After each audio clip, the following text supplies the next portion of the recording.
नाज़रीन ते अहम ख़बर के हवाले से अवांखे आगाह कंदालूं त इमरान खान हाणे वज़ीर आज़म नाहे रहियो, नोटिफिकेशन जारी कियो वियो आहे।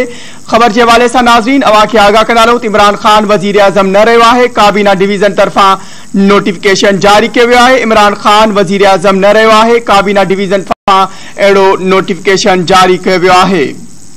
अहम ख़बर के हवाले से नाज़रीन अवांखे आगाह कंदालूं त इमरान खान वज़ीर आज़म न रहियो आहे। काबीना डिवीज़न तरफा अहिड़े क़िस्म जो नोटिफिकेशन जारी कियो वियो आहे। अहम ख़बर आहे नाज़रीन अवां सां शेयर कंदालूं। हिकु भेरो ॿीहर अवांखे आगाह कंदालूं त इमरान खान वज़ीर आज़म न रहियो आहे। काबीना डिवीज़न तरफा नोटिफिकेशन जारी कियो वियो आहे। हिकु भेरो ॿीहर अहम ख़बर के हवाले से नाज़रीन अवांखे आगाह कंदालूं त इमरान खान वज़ीर आज़म न रहियो आहे। काबीना डिवीज़न तरफा नोटिफिकेशन जारी कियो वियो आहे।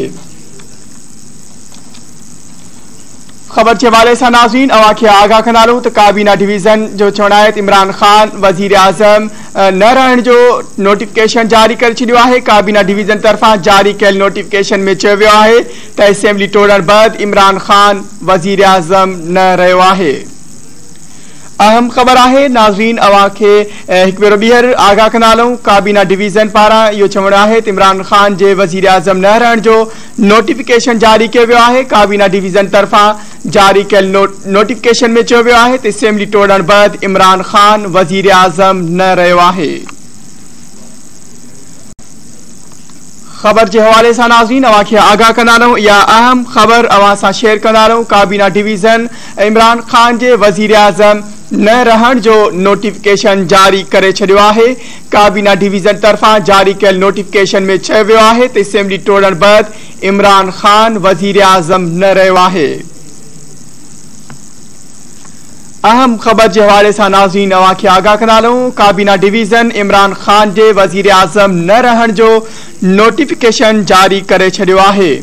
काबीना डिवीज़न तरफा जारी कयल नोटिफिकेशन में चयो वियो आहे त असेंबली टोड़ण बैदि इमरान खान वज़ीर आज़म न रहियो आहे। इन हवाले से वधिक तफ़सील मालूम कंदासीं। धरती टीवी इस्लामाबाद जो ब्यूरो चीफ नज़ीर चारण असां सां लाइन ते मौजूद है।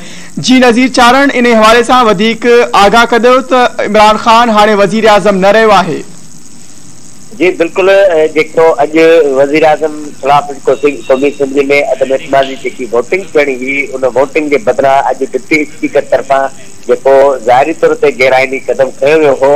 उन खां पोइ वज़ीर आज़म जो है सो अदम एतमादी तहरीक पेश कई हुई हुई, उनके डिप्टी स्पीकर तरफा रद्द कंदे उहा मुलतवी करे छॾी। वोटिंग भी वज़ीर आज़म खिलाफ जंहिं बैदि वज़ीर आज़म इमरान खान जो है सो जेकी कौमी असम्बली समेत जेके असम्बली हूँ उहे मुकम्मल तौर ते ख़त्म करे छॾियूं। अहिड़ी तजवीज़ कौमी असम्बली के इजलास खां अॻु में ही जो है सो वज़ीर आज़म इमरान खान सदर आरिफ अलवी खे तजवीज़ ॾेई।